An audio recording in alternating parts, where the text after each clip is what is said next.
ജീവിക്കാൻ വേണ്ടി നിർത്തിയിരിക്കുന്ന പെണ്ണ്, പ്രസവ സമയമായി, 10 മാസമായി. ആ സമയത്ത് ഭർത്താവ് ഒന്ന് ആഗ്രഹിക്കുന്നു, നീയുമായി ഒന്ന് ബന്ധപ്പെട്ടാൽ കൊള്ളാമെന്നൊരു ആഗ്രഹമുണ്ടെങ്കിൽ ആ സമയത്ത് പോലും ഭർത്താവിന് വേണ്ടി നീ വഴങ്ങിക്കൊടുക്കണമെന്നാണ് പ്രവാചകൻ പഠിപ്പിക്കുന്നത്. അപ്പൊ അത്രത്തോളം ഉത്തരവാദിത്തമാണ് നിനക്ക് ഭർത്താവിനോട്, അല്ലെങ്കിൽ അവൻ വഴികെട്ടു പോകും. ചില ഭാര്യമാർക്ക് ശാരീരികമായി ബന്ധപ്പെടാൻ താല്പര്യം കാണുകയില്ല. ബഹുമാനമുള്ള സഹോദരങ്ങളെ, ഈ ഭർത്താവെങ്ങാനും നിന്നെ വെറുതെ ഒരു ഭാര്യയാക്കി വെച്ചിട്ട് അവന്റെ ശാരീരിക ഇച്ഛ പൂർത്തിയാക്കാൻ അവനെങ്ങാനും പുറത്തുപോയി ഹറാമിന്റെ വഴികളിലേക്ക് വിട്ടുപോയാൽ നാളെ അതിന്റെ ശിക്ഷ നീയാണ് ഏറ്റുവാങ്ങേണ്ടത്. അള്ളാഹു കാത്തുരക്ഷിക്കട്ടെ. അതുകൊണ്ട് ഭർത്താവിനെ തൃപ്തിപ്പെടുത്തുക. ഭർത്താവ് വല്ലതും കൽപ്പിച്ചാൽ അത് ശിരസാ വഹിക്കുന്ന പെണ്ണ്, ഭർത്താവ് പറയുന്ന അങ്ങോട്ട് അനുസരിക്കുന്ന പെണ്ണ്. ഭർത്താവ് ഗൾഫിൽ പോയാൽ ഭർത്താവിന്റെ നിന്റെ നമ്പര് മറ്റാർക്കും കൊടുക്കാതെ, നിന്റെ വീട്ടിലേക്ക് അന്യപുരുഷനെ പ്രവേശിപ്പിക്കാതെ ഭർത്താവിന്റെ സ്വത്തുകളും മുതലുകളും സൂക്ഷിച്ചു കഴിയുന്ന പെണ്ണേ, നീയാണ് സ്വാലിഹത്തായ പെണ്ണ്. മാത്രമല്ല, നീ സ്വർഗത്തിലാണെന്ന് മുഹമ്മദ് മുസ്തഫ. അതുകൊണ്ട് ആയിഷ റളിയല്ലാഹു അൻഹ പറയുകയാണ്, ഏ സഹോദരിമാരെ, യാ മഅശറൻ നിസാ, ഏ സ്ത്രീവർഗമേ, ലൗ തഅലമന ബിഹഖി അസ്വാജികുന്ന അലൈകുന്ന ലജഅലത്തിൽ മർഅതു മിൻകുന്ന തംസഹുൽ ഗുബാറ അൻ ഖദമൈ സൗജിഹാ ബിഖദ്ദി വജ്ഹിഹാ. ബഹുമാനപ്പെട്ട പ്രവാചകന്റെ പ്രിയപത്നി മഹദിയായ ആയിഷ റളിയല്ലാഹു അൻഹ പറയുകയാണ്, ലോകത്തെ സ്ത്രീ രത്നങ്ങളെ നോക്കിക്കൊണ്ട് സ്ത്രീ സമൂഹമേ, നിങ്ങൾക്കെങ്ങാനും ഭർത്താക്കന്മാരുടെ ഉത്തരവാദിത്വങ്ങളെ കുറിച്ച് നിങ്ങൾ മനസ്സിലാക്കിയിരുന്നുവെങ്കിൽ, നിങ്ങൾ മനസ്സിലാക്കിയിട്ടില്ല എന്നർത്ഥം. നിങ്ങൾ ഭർത്താക്കന്മാരോടുള്ള കടപ്പാടിനെ കുറിച്ച് മനസ്സിലാക്കിയിരുന്നുവെങ്കിൽ, ഏ സഹോദരിമാരെ, ലജഅലത്തിൽ മർഅതു മിൻകുന്ന, നിങ്ങളിൽപ്പെട്ട സ്ത്രീ വർഗമാകുമായിരുന്നു, തംസഹുൽ ഗുബാറ അൻ ഖദമൈ സൗജിഹാ ബിഖദ്ദി വജ്ഹിഹാ, നിങ്ങളുടെ കർണപുടം കൊണ്ട്, നിങ്ങളുടെ നെറ്റി കൊണ്ട്, നിങ്ങളുടെ നാവ് കൊണ്ട് ഭർത്താവിന്റെ കാലിന്റെ കീഴിലുള്ള പൊടിപടലങ്ങൾ നിങ്ങൾ നക്കിയെടുക്കുമായിരുന്നു, ഒപ്പിയെടുക്കുമായിരുന്നു എന്ന് മഹദിയായ ആയിഷ റളിയല്ലാഹു തആല അൻഹാ. അങ്ങനെ ചെയ്താൽ പോലും ഭർത്താവിനോടുള്ള കടപ്പാട് ഒരു ഭാര്യയ്ക്ക് പൂർത്തീകരിക്കാൻ കഴിയില്ല എന്നാണ് ഈ ഹദീസിന്റെ സാരം. നബിതങ്ങളോട് ചോദിച്ചു, മാ ഹഖ്ഖു സൗജതി അഹദിനാ അലൈഹി, നബിയേ, ഞങ്ങളുടെ ഭാര്യമാരോട് ഞങ്ങൾക്കുള്ള കടപ്പാട് എന്താണ് യാ റസൂലല്ലാഹ്? അതൊന്ന് മനസ്സിലാക്കിയിട്ട് എഴുന്നേറ്റ് പോയിക്കോണം കേട്ടോ. എഴുന്നേറ്റ് പോലെ ഇത്തിരി എന്തായാലും പൊലൂസ് തന്നിട്ട് പോണേ പാവത്തുങ്ങള്. അതോടെ ഒന്ന് കേട്ടോളി. ഇല്ലെങ്കിൽ അവത്തുങ്ങൾ ആ മദ്രസയ്ക്കകത്തിരുന്ന് പ്രാവുമായിരിക്കും. ഉറക്കത്തിലാണോ ദിക്റിലാണോ ഫിക്റിലാണോ അല്ലാഹ്ക്കറിയാം. അങ്ങോട്ട് പോയി നോക്കിയാ അറിയാം. ഉണർന്നിരിക്കുന്ന ഏതെങ്കിലും ഒരു സഹോദരിമാരൊന്ന് തട്ടി കൊടുത്തേരെ, ഉണർത്തിയാരേതാ, അവരെ കുറിച്ചൊന്ന് പറയാൻ പോവാണ്. നബിയെ, ഞങ്ങളിൽപ്പെട്ട ഞങ്ങളുടെ ഭർത്താക്കന്മാരോടുള്ള ഉത്തരവാദിത്തം എന്തൊക്കെയാ, ഭാര്യമാരോടുള്ള ഉത്തരവാദിത്തം എന്തൊക്കെയാണ്? നബി സല്ലല്ലാഹു അലൈഹി വസല്ലം അല്ലാഹുവിന്റെ റസൂൽ പഠിപ്പിച്ചു കൊടുത്തു, നീ കഴിച്ചാൽ അവളെയും കഴിപ്പിക്കണം. ഭക്ഷിച്ചാല് മട്ടൻ ചാപ്സ് ഒക്കെ അടിക്കുമ്പോഴേ, ഒരു മട്ടൻ ബിരിയാണി ഒക്കെ അടിക്കുമ്പോൾ ഒന്ന് അവക്കൂടെ ഒന്ന് വാങ്ങിച്ചോണ്ട് കൊടുക്കണം. യാത്ര ചെയ്യുന്ന ഉടനീളം നീ അങ്ങോട്ട് നല്ല തിന്നും, മട്ടനും ചിക്കനും ചില്ലി ചിക്കനും. ഇവക്ക് ഒരുമാതിരി പോസ്റ്റ്മോർട്ടം ചെയ്ത ചാള തിന്ന് ഇവത്തുങ്ങളുടെ സ്വഭാവം, ചാളയുടെ ശരീര വേർപ്പിന് പോലും മീൻ്റെ ഈ ചാളയുടെ നെയ്യുടെ വാടയാ. അങ്ങനെ ഒരവസ്ഥ. അവത്തുങ്ങൾക്ക് ഇത്തിരി വല്ലപ്പോഴൊക്കെ മട്ടനൊക്കെ വാങ്ങിക്കൊടുക്കും. അവത്തുങ്ങൾ ഇച്ചിരി ഇറച്ചി ഉഷാറായിട്ട് തിന്നുന്നത് ഒതുകി ഇറക്കുന്ന ദിവസമാണ്. അവിടുന്ന് ഇവിടുന്ന് എല്ലാം കൊണ്ട് ഫ്രീ ആയിട്ട് ഇഷ്ടം പോലെ ഇട്ട് കൊടുക്കുക. അതുകൊണ്ട് വല്ലപ്പോഴൊക്കെ ഇത്തിരി ഇറച്ചി വാങ്ങിക്കൊടുക്കുക. നീ നല്ലത് കഴിക്കുമ്പോൾ അവളെയും കഴിപ്പിക്കണേ. നീ വസ്ത്രം ധരിച്ചാൽ അവളെയും ധരിപ്പിക്കണമേ. അതുകൊണ്ട് നീ ഇറുകിയ ജീൻസ് ഇട്ട് അരക്കുപ്പായ ഇട്ടാല് അവളെ അതേപോലെ ഇട്ട് കൊടുപ്പിക്കണം എന്നാണ് അതിന്റെ അർത്ഥം. അവിടെ ഇടങ്ങേറ്. ഉസ്താദ് അങ്ങനല്ലേ പറഞ്ഞേ. നീ ജീൻസ് ഇട്ട ജീൻസിനോട്ട് കേറൂല, ഗ്രീസ് വരണം മുട്ട് മുതൽ ഇടുപ്പ് വരെ, എന്നാലേ അതിങ്ങോട്ട് മുകളിലോട്ട് കേറുള്ളൂ. അപ്പൊ ഇത് നീ വാങ്ങി അവക്ക് കൊടുക്കണമെന്നാണ് അതിന്റെ അർത്ഥം. എന്നിട്ട് ഒരു ടീഷർട്ടും, ഇവക്ക് ഒരു ടീഷർട്ട്, 45 വയസ്സായ ഉമ്മമാക്ക് ടീഷർട്ടും ഈ ജീൻസോട് ഇട്ട് കൊടുത്തോളം രംഗം എന്തായിരിക്കും? അല്ലാ, പുതിയ വീട് വെക്കുന്നിടത്ത് കൊണ്ട് കണ്ണുവിടാതിരിക്കാൻ നിർത്താൻ കൊള്ളാം. അതിനുവേണ്ടി കൊണ്ട് നിർത്താം. ഇതങ്ങോട്ട് മേടിച്ചു കൊടുക്കാം. നിനക്ക് വേണമെങ്കിൽ വന്നിട്ട് കാണണമെന്ന് ആഗ്രഹം ഉണ്ടെങ്കിൽ ഇട്ട് കൊടുത്തിന്റെ വീട്ടിൽ നീ മാത്രം ഇട്ട് കണ്ടോ, അത് വെളിയിലോട്ട് പറഞ്ഞു വിടല്ലേ.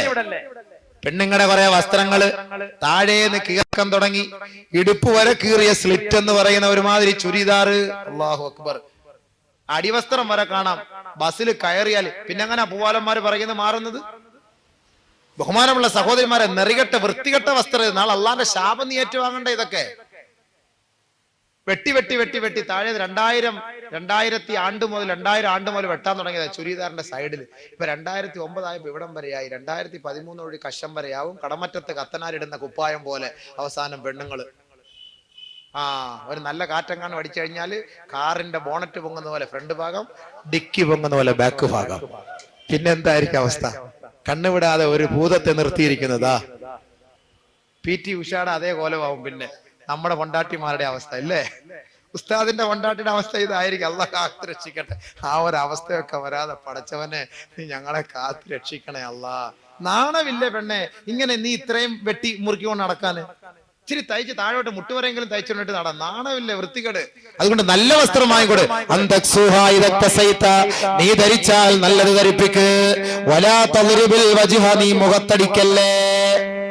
ഇപ്പൊ വേറെ എവിടെയെങ്കിലും ഒക്കെ അടിക്കാവോ? പുറത്തിട്ട് കൊടുക്കാവോ ഉസ്താദെ? അടിക്കല്ലേന്ന് സാരം. അതൊക്കെ നേരത്തെ പറഞ്ഞു കഴിഞ്ഞു. ഇനി അതിനായിട്ട് പോസ്റ്റ്മോർട്ടം ചെയ്യാൻ നിൽക്കണ്ട.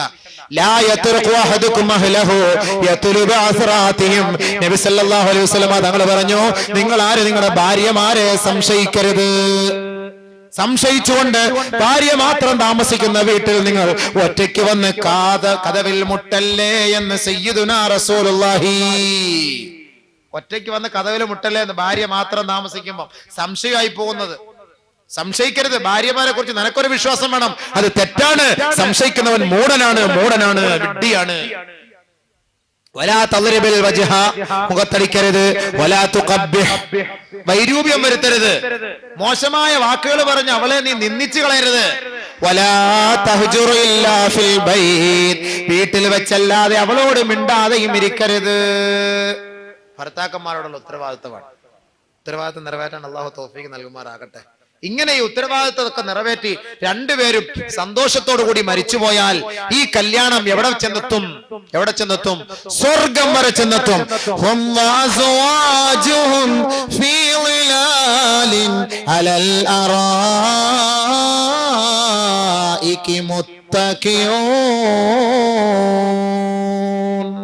സൂറത്ത് യാസീൻ. ഇങ്ങനെ സന്തോഷകരമായ ജീവിതം നയിച്ച് ഭാര്യ ഭർത്താവിന്റെ ഉത്തരവാദിത്തം മനസ്സിലാക്കി, ഭർത്താവ് ഭാര്യയുടെ ഉത്തരവാദിത്തം മനസ്സിലാക്കി, ചെറിയ ചെറിയ അസ്വസ്ഥതകളൊക്കെ ഉണ്ടായാൽ അതെല്ലാം അഡ്ജസ്റ്റ് ചെയ്ത് ഹലാലായ നിലയിൽ, ഖൈറായ നിലയിൽ, നല്ല നിലയിൽ അള്ളാഹുവിന്റെയും റസൂലിന്റെയും തൃപ്തി കാംക്ഷിച്ചുകൊണ്ട് കുടുംബജീവിതം നയിച്ച് ലോകത്തോട് വിട പറഞ്ഞാൽ ദുനിയാവിൽ നിങ്ങൾക്ക് രസിക്കാൻ പറ്റാത്ത രസങ്ങളുമായി, ദുനിയാവിൽ നിങ്ങൾക്ക് കിട്ടാത്ത ഭവനങ്ങളുമായി, ദുനിയാവിൽ നിങ്ങൾക്ക് ലഭിക്കാത്ത സമ്പത്തുകളുമായി അള്ളാഹു നിങ്ങൾക്കതാ സ്വർഗത്തിൽ ഒരു ഉന്നതമായ സ്ഥാനം വാഗ്ദാനം ചെയ്യുകയാണ്.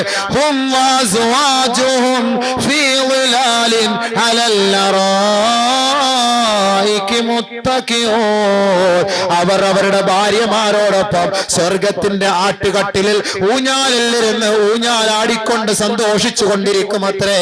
ഭാര്യയും ഭർത്താവും സ്വർഗത്തിൽ ആനന്ദിച്ചു കൊണ്ടിരിക്കുമ്പോൾ ഭാര്യയുടെയും ഭർത്താവിന്റെയും ഒരാഗ്രഹമാണ്, നമ്മുടെ മക്കളെ കൂടി കിട്ടിയാൽ, നമ്മുടെ വാപ്പയെ കൂടി കിട്ടിയാൽ, നമ്മുടെ ഉമ്മയെ കൂടി കിട്ടിയാൽ, നമ്മുടെ കുടുംബത്തിൽ കുറ്റിവട്ടത്ത് നമ്മൾ താമസിച്ചിരുന്ന വീട്ടിൽ എങ്ങനെ സന്തോഷത്തോടെ താമസിച്ചോ അതേപോലെ ഇവിടെയും താമസിക്കാൻ ഒരു സൗഭാഗ്യം അള്ളാഹു നൽകിയെങ്കിൽ എന്ന് ആശിക്കുന്ന ഭാര്യയും ഭർത്താവിന്റെയും അരികിലേക്ക് അതാ മലക്കുകൾ വന്നിട്ട് ചോദിക്കുന്നു, എന്തേ നിങ്ങൾ കിന്നാരം പറഞ്ഞത്?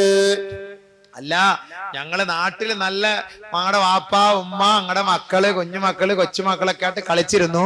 ഇപ്പൊ ഞങ്ങൾ രണ്ടുപേരും മാത്രമേ ഉള്ളല്ലോ, അവരെയും കൂടെ കിട്ടിയാ കൊള്ളായിരുന്നു. ഓഹോ, അതാണോ നിങ്ങൾ കിന്നരിച്ചത്? ദാ പിടിച്ചോ.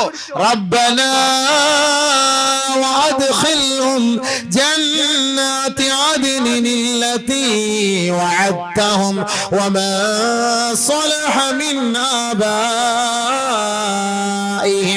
വഅസ്വാജിഹിം وذرياتهم والملائكة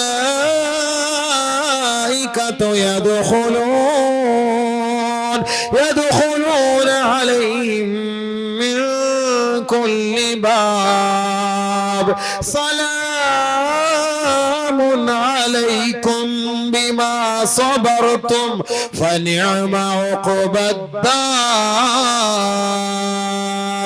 മലക്കുകളെ ദുആ ചെയ്യുന്നു, പടച്ചവനെ ഇവരുടെ മാതാക്കളെ ഇങ്ങോട്ട് എത്തിച്ചുകൊട്, ഇവരുടെ പിതാക്കളെ എത്തിച്ചുകൊട്, ഇവരുടെ ഭർത്താക്കന്മാരെ, ഇവരുടെ ഭാര്യമാരെ, ഇവരിഷ്ടപ്പെട്ട സന്താനങ്ങളെ, ഇവരുടെ നേരത്തെ മരിച്ചുപോയ കുട്ടികളെ, ഒരുമിച്ച് മരിച്ചുപോയ കുട്ടികളെ, ആക്സിഡന്റിൽ മാതാപിതാക്കളോടൊപ്പം മരണപ്പെട്ടു പോയവരെ, മാതാപിതാക്കൾ ആദ്യം മരിച്ചു വന്നു, പിന്നീട് മക്കള് മരിച്ചല്ലോ. അല്ലാഹുവേ ഇവരുടെ മക്കളെ എല്ലാം നീ ഇങ്ങോട്ട് എത്തിച്ചു കൊടുക്കു തമ്പുരാനെ.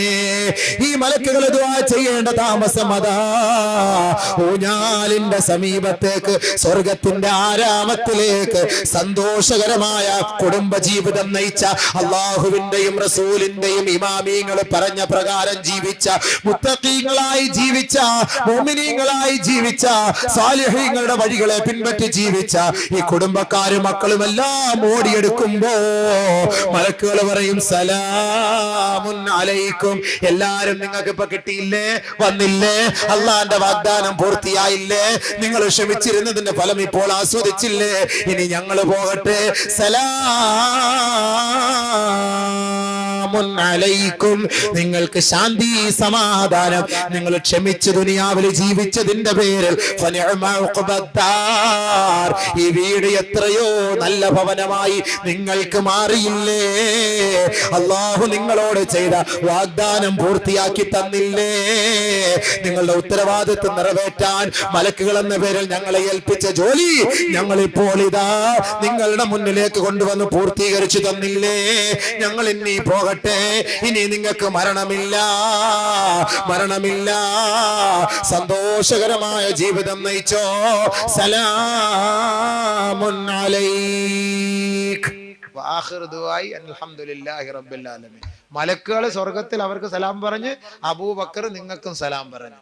ഈ ഒരു അവസ്ഥയിൽ നാളെ സ്വർഗത്തിൽ എത്തിപ്പെടണം. അള്ളാഹു നമുക്കതിനെ തൗഫീഖ് നൽകി അനുഗ്രഹിക്കുമാറാകട്ടെ. അൽഹംദുലില്ലാഹ്, ഇന്ന് 9:15 തുടങ്ങിയെങ്കിലും 2.25 മണിക്കൂർ സംസാരിച്ചു. അള്ളാഹു സുബ്ഹാനഹു വ തആല ഈ കേട്ട കാര്യമൊക്കെ അമൽ ചെയ്യാൻ വേണ്ടിയിട്ടാണ്. നമുക്ക് ആരെയും തൃപ്തിപ്പെടുത്താനല്ല. പ്രഭാഷണങ്ങളിലൂടെ ആരുടെയും കയ്യടിയും ആരുടെയും നല്ല വാക്ക് നമുക്ക് കേൾക്കണ്ട. പറയുന്ന കാര്യങ്ങൾ ദീനിൽ കൊണ്ടുവരിക, അതാണ് ഏറ്റവും വലിയ വാക്ക്, അതാണ് ഏറ്റവും വലിയ പുണ്യം. ഈ പറഞ്ഞ രീതി അനുസരിച്ച് ഇസ്ലാമിക കുടുംബജീവിതം കെട്ടിപ്പടുക്കാൻ നിങ്ങൾ ഓരോരുത്തരും പരിശ്രമിക്കുകയും പാവപ്പെട്ട ആ പെണ്ണിന്റെ ഉത്തരവാദിത്വം നിങ്ങൾ ഓരോരുത്തരും ഏറ്റെടുക്കുകയും, നമ്മൾ ഭിന്നിച്ച് നിൽക്കരുത്, നമ്മൾ ഭിന്നിച്ച് നിൽക്കാൻ പാടില്ല. നമ്മൾ ഐക്യത്തോടും സാഹോദര്യത്തോടും ഒത്തൊരുമയോടും കൂടി നമ്മുടെ നാടിന്റെ ഹൈറിന് വേണ്ടി പ്രവർത്തിക്കും. പിന്നെ എന്താണ് നമ്മൾ അമൽ ചെയ്യാൻ പോണത്? പിന്നെ എന്ത് ഇസ്ലാം? നമ്മൾ എന്ത് മുസ്ലിമീങ്ങൾ? നമ്മൾ പരസ്പരം മുഅ്മിനീങ്ങൾ സഹായികളാകണം. ഒരു ഹൈവേയുടെ സൈഡിൽ ആക്സിഡന്റ് പറ്റി കിടന്നാൽ അവനെ ഇങ്ങനെ എടുത്ത് നോക്കുവോ, ഏത് ഇസത്തിൽപ്പെട്ടവനാണ് നോക്കുവോ, അവനെ എങ്ങനെയെങ്കിലും പൊക്കിയെടുത്ത് ആശുപത്രി കൊണ്ടുപോയി രക്ഷപ്പെടുത്താനേ നമ്മൾ നോക്കാറുള്ളൂ. ഇതാണ് മനുഷ്യപ്പറ്റ്, ഇത് മനുഷ്യത്വമാണ്. അതാണ് നമുക്ക് വേണ്ടത്. ഇസമൊക്കെ അവിടെ ചെല്ലുമ്പോൾ അറിയാം ഇവനൊക്കെ ഏത് ഇസത്തിൽപ്പെട്ടവനാണെന്നൊക്കെ അള്ളാഹ്ക്ക് അറിയാൻ പറ്റുള്ളൂ. നമ്മളൊക്കെ അള്ളാഹുവിന്റെ റസൂലിനെയും മഹാന്മാരും പറഞ്ഞ വഴികളും അനുസരിച്ച് പിൻപറ്റി നടക്കുക, നന്മകൾ ചെയ്യുക, റോഡിൽ കിടക്കുന്ന കല്ലെടുത്ത് മാറ്റുക, മുള്ളെടുത്ത് മാറ്റുക, തടസ്സങ്ങൾ നീക്കം ചെയ്യുക, ഇതൊക്കെ സദഖയിൽപ്പെട്ട കാര്യമാണ്. എല്ലാവരെ കാണുമ്പോൾ പുഞ്ചിരിക്കുക, സലാം പറയുക. നാടിൽ ആരെങ്കിലും പാവപ്പെട്ട ഒരാൾ രോഗിയായി കിടന്നാൽ കഴിവത് നിന്റെ കഴിവനുസരിച്ച് അവരെ സഹായിക്കുക, ഒരു ചെറ്റക്കൂടിൽ വെക്കാൻ സഹായിക്കുക, ഒരു പാവപ്പെട്ട പെണ്ണിനെ വിവാഹം കഴിക്കാൻ സഹായിക്കുക, രോഗിയായി കിടക്കുന്നവരെ സഹായിക്കുക, ഒരു ജനാസ കുളിപ്പിക്കാൻ സഹായിക്കുക, ജനാസ പൊതിയാനുള്ള തുണി വാങ്ങിച്ചു കൊടുത്ത് സഹായിക്കുക, കുഴിവെട്ടാൻ സഹായിക്കുക, ആ ജനാസയെ പൊക്കിയെടുത്ത് പള്ളിയിൽ കൊണ്ടുവന്ന് അള്ളാഹുവിന്റെ തൃപ്തിയോടുകൂടി കബറടക്കാൻ വേണ്ടി സഹായിക്കുക. ഇതുപോലുള്ള നന്മയായ പ്രവർത്തനങ്ങൾ നിങ്ങൾ കാഴ്ചവെക്കണം. ഇതിന് ഗ്രൂപ്പ് നമുക്ക് വേണ്ട. നിങ്ങൾ മഹല്ലിയാണ് നിങ്ങളുടെ ഗ്രൂപ്പ്.